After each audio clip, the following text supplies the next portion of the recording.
ዮሐንስ ወንጌል ምዕራፍ 1 ቁጥር 1 ላይ እንዲህ ይላል፣ በመጀመሪያ ቃል ነበረ፣ ቃልም በእግዚአብሔር ዘንድ ነበረ፣ ቃሉ ራሱ እግዚአብሔር ነበረ ይላል። እግዚአብሔር የነበረው ጌታ ሥጋን ለብሶ እግዚአብሔር አብ ከሰማይ ልጁን ወደ ምድር ላከ።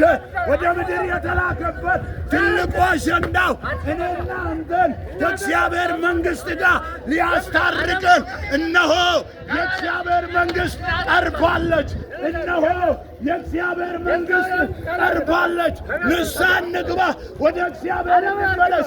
የእግዚአብሔር መንግሥት የመብልና የመጠጥ አይደለም።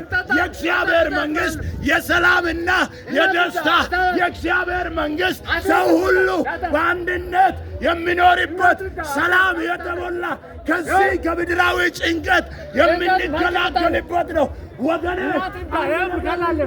ባለ አእምሮ ከሆንክ ማሰብ የምትችል ከሆነ እግዚአብሔር የሚሰማ ከሆነ አንድ ነገር እነግርሃለሁ።